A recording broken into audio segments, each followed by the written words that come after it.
you thought a lot about what COVID-19 is bringing to the cultural landscape and how the digitization is pushed into the next stage, so to speak. Yes, I mean, thought about is maybe not the best of all words.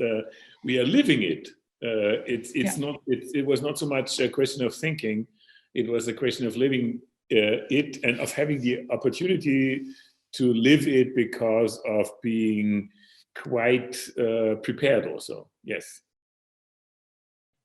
Yeah, you were prepared because you established the Vienna State Opera, the digital version of the Vienna State Opera, so to speak.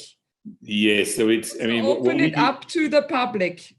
My job title in Vienna State Opera since 7 years is Head of Digital Development.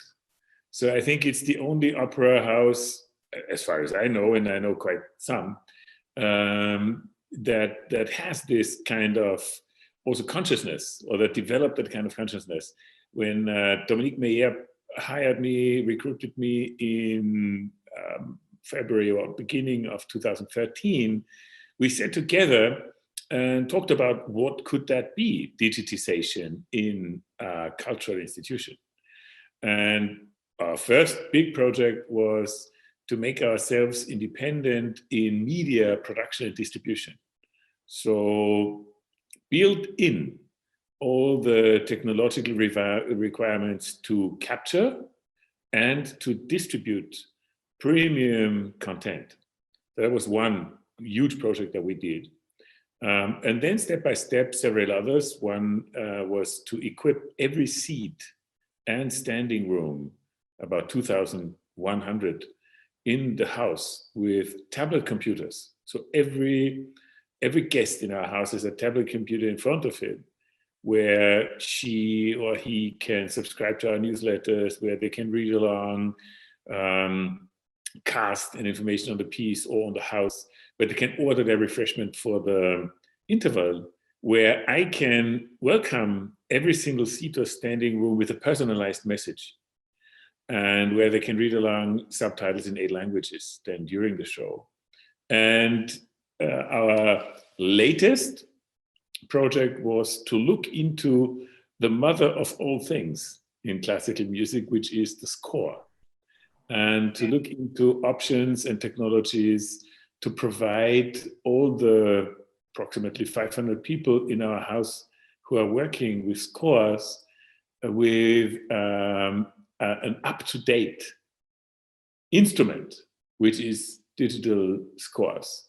So this is what our latest project now was. All 3 projects are affected heavily by the COVID crisis now. The tablets in the house are affected heavily because they are alone. The house is sleeping like a sleeping giant. A sleeping beauty. A sleeping giant in a ghost town. And so the tablets are not what they are meant to be, digital touch points to our public every single night, so 600,000 times per year. So they are affected heavily. But also the streaming service is affected heavily, because our announcement 3 days after we had to close down was, we are playing, and we are playing every evening. And we are playing not only every evening, we are playing to up to 90% the schedule that we originally planned. So for example, we had planned a Ring during the past weeks. We had planned 4 Toscas, 4 Nozze di Figaro, and many, many other performances. And we are playing every single night those performances, only that we have now 4 different casts for Tosca and 4 different versions of Nozze di Figaro, because we are able to stream from our vast archive that we have built up during the past 7 years. So when we started that 7 years ago, we were quite often mildly smiled at. What are you doing there? And this kind of amateur capturing, and yes, have fun. You have the rights only for a live stream, but you can't ever exploit that material anymore. And we were absolutely confident that this is the right strategy.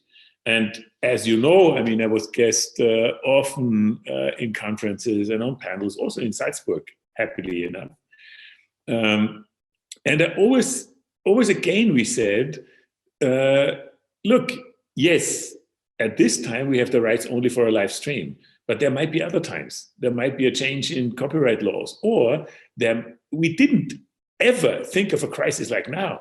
But now it turns out that we have this archive of nearly 300 full HD productions that are all, every single one is broadcast fit.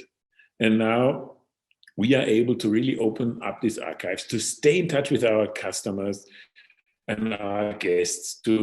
We have now about 80 to 100,000 viewers per evening on those streams all over the world. We have every single day dozens of emails or phone calls as feedback. Of course, often people asking, how can I make it work or whatever, but many, many, many enthusiasts from all over the world who write us emails. Cool that you are still there. Cool that we have, it's now more than 1 billion people in the world around are sitting in their homes in quarantine also, like we. So it's not only that we can't play, many, many people all the world over can't go and can't watch. And can't move out of their homes. So now it turns out that the strategy to independently produce, to make yourselves, to turn yourselves, the house, into an independent distributor also on your own platform, that pays off now extremely, of course. So that's what this second project is heavily affected by the COVID, and also the third. But maybe you have some questions. So you were among the few that were prepared for this crisis and not had to come up with some solution that's maybe only half of the experience or even less, but you had some great archive to go to. Yes, prepared means, we learn a lot now, of course. We are forced to learn. So it's not only that we want to learn. We learn that there are lots of preconditions, lots of circumstances that we always took for absolutely granted. So, for example, many people often told us, yes, you do this huge live streaming service, but the real thing, you have to see it in the house. Thank you very much. We often hear this skepticism, or I fear that I have to say also this cynical position by people like other opera directors who travel around since 20 years from opera to opera on the cost of whomever, not on their own, of course.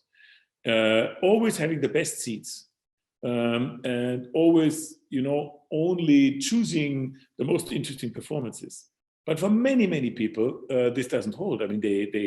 It's far too expensive for many to come to the opera more than 3 or 4 times. And they enjoy very much that we invited them on this kind of digital basis. So it's not only building up the archive, it's also sending the message that there are different ways of enjoying content. And there are different situations in which it's all of a sudden vital and existential to have other means of communication, to have other means of reaching out, to have other means of inviting people to enjoy, then this very simple, always again, come to the house and sit in one of our chairs.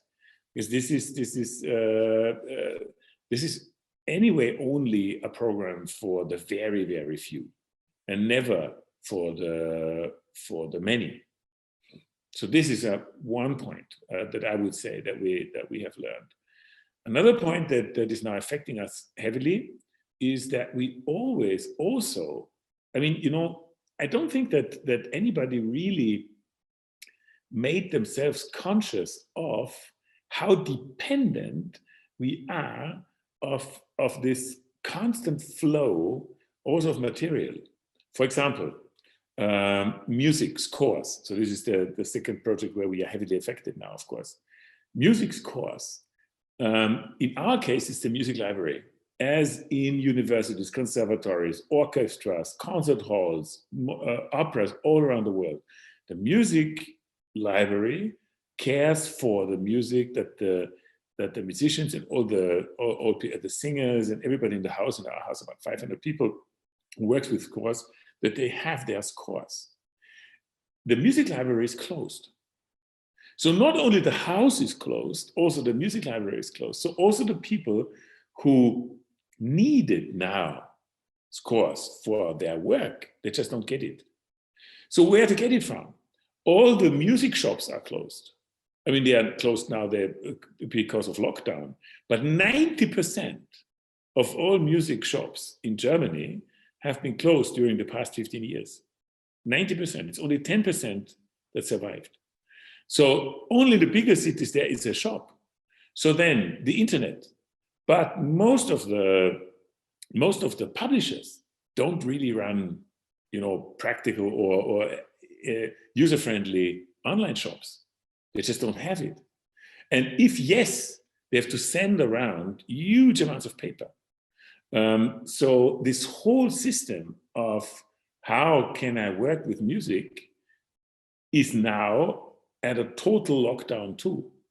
And this shows us that also this part of it, so not only the part of how many people can sit in one room, how many people can travel to a city because they don't have an opera in their town. I mean, in Austria, we have 4 operas that are regularly playing.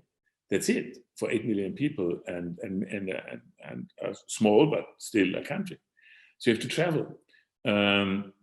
Also, the point of view of logistics shows us now drastically that we are dependent and we have to make ourselves, and that we have the technology also to make ourselves independent of many of such restrictions or dependencies. So this is something that affects heavily the musician. That's the other side. Not only the people that go to an opera or a concert hall are affected heavily. Yeah, I mean, you might have seen. They are now pushed into a digital world just to go on playing music.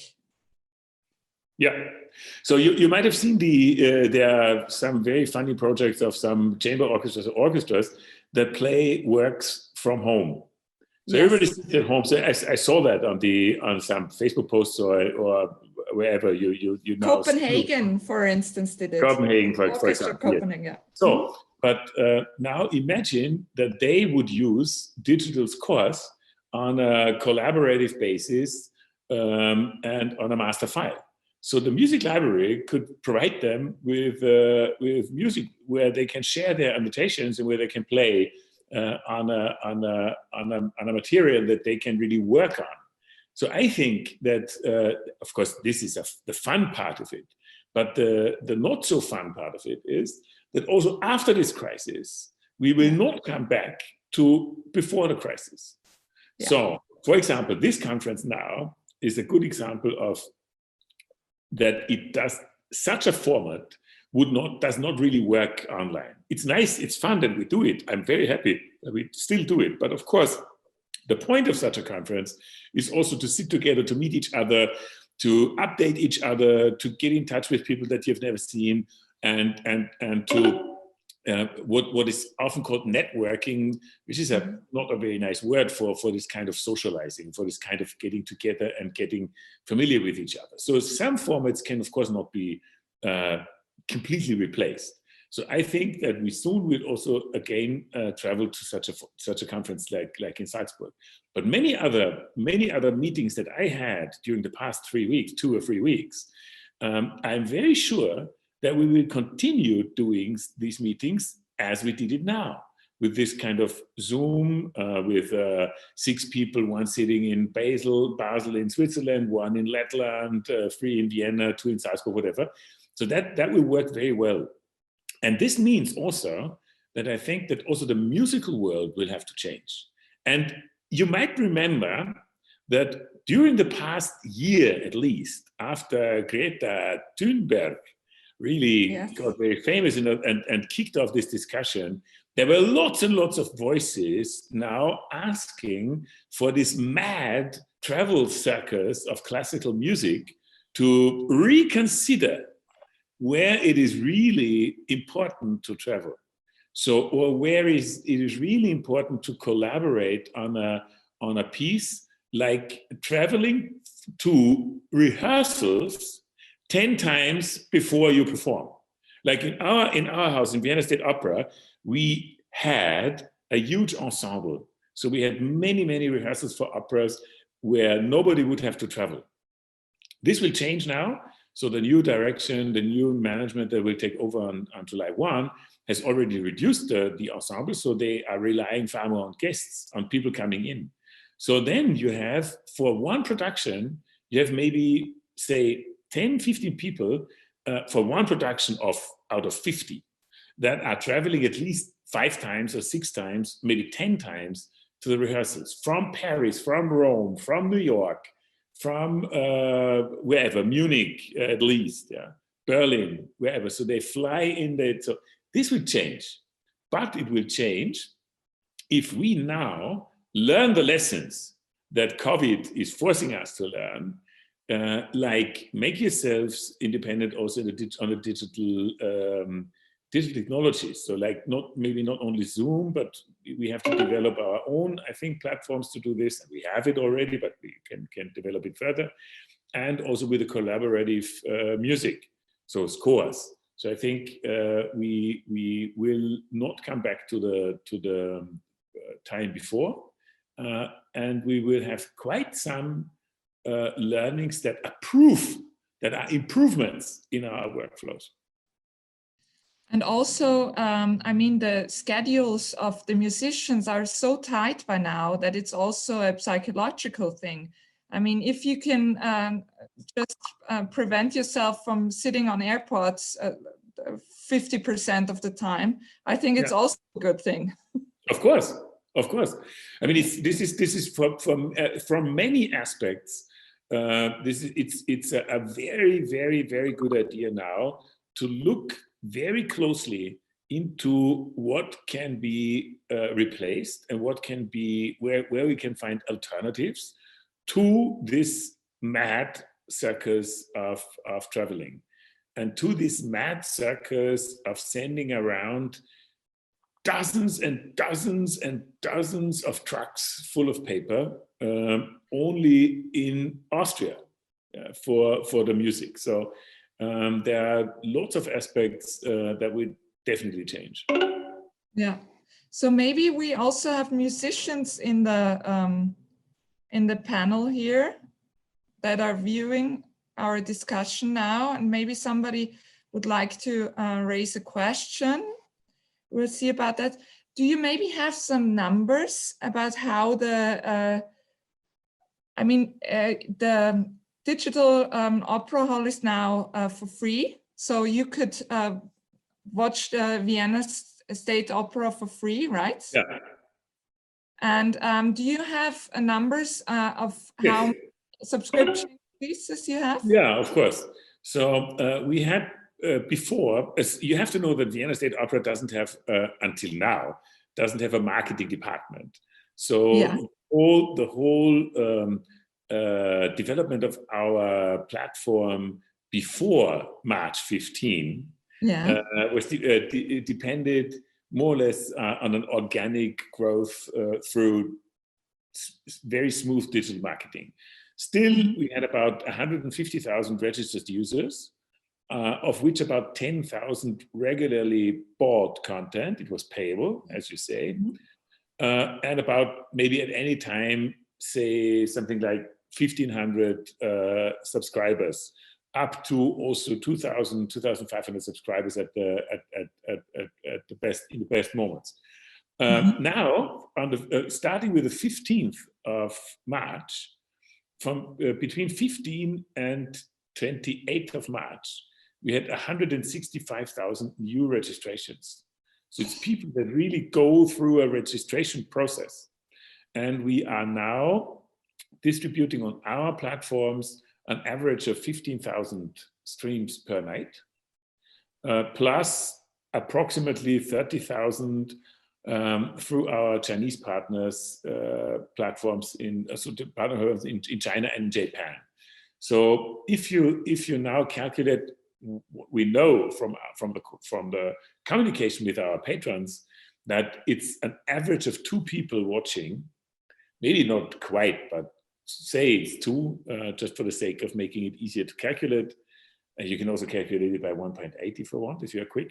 Yes, and if you say that we are distributing about not far short of 50,000 streams per night, then it'll be not far short of 100,000 people watching per night now. And the funny thing is that we get a regular feedback by people that now join in, saying, oh yes, that's great, but why don't you continue this as a payable service? It doesn't necessarily have to be every night. Why not once per week? And we are happy to pay for it. And it's funny to read because that's exactly what we did before. So of course I know that not all of those 170,000 new registrations will immediately join in and pay. That's for sure. So if it's only 5%, it would be 8,000. If it's only 5%, and I'm very sure that 5% would be very happy to pay, very happy, because also the 100% is a segment of a potential public. It's the segment that falls over the offer, but that takes the effort to register. This already is a huge barrier, because many others are doing this on YouTube or Facebook, so there's no registration, but you have no customers, and you give away your content for free. Yeah. But on the other hand, it's also not only their potential customers, but the music is reaching so many people. I mean, the artists are reaching far more people than would they play in front of a sold-out house. Yeah, of course. So this is also a very nice aspect. Yeah. I mean, imagine reaching 100,000 people with an opera per night. So that's huge. And of course, there's a very important aspect, and this is confirmed also by lots and lots of feedback that we get, that we keep in touch with people. We keep the art form alive. We are there. We care for them. So that's what they feel. They feel taken care of. They feel that we are still there, that we are not closed down. Would we not have this huge archive now, we would, as many other opera houses, be able to give them maybe 5 shows or whatever. Yeah. Until the end of June, probably. And we are able to give them a new show every single evening. No double for months. Yeah. This is something you really have to be, you have to establish a long time, otherwise you can't move. Yeah, but that's the same with in every single field. So to have a good idea and say, so now let's do it, that doesn't work. So no, that doesn't work. No, so but we are happy. We are of course happy now that we are in this position. But I think that many that now this makes clear that you really create value if you're doing such a thing. And I was running around, and some of the people that are listening now certainly know me from several such contexts. I was running around for the last 5 years preaching and trying to convince many other venues or artists to join us in that effort, because it has become possible. It has become far cheaper than it has been years ago. It has been, and you know, we always try to convince people and convince colleagues that they should create their own platforms make themselves independent and not use the huge platforms like YouTube or Facebook. Because what I see now is, as I said, 160 or 170,000 new registrations, but it's registrations on our platform. You know, it's our customers. It's not anonymous users of YouTube.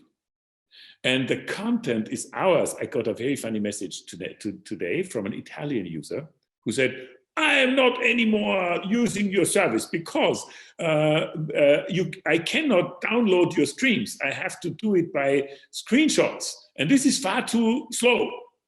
And, you know, so that's the fun part of it, you know. But if you have it on YouTube, of course, your content is out. And we can still protect it.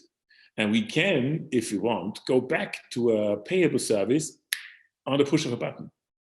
If I say from tomorrow on it's payable, it's payable. It's really the push of a button. Yeah. This makes you have it open for an unlimited time, or have you decided no. expiration date so far? No. We have, of course, we have the expiration date. We are very much hoping that this expiration date will come. This expiration date is the first day on which the curtain rises in Vienna State Opera again.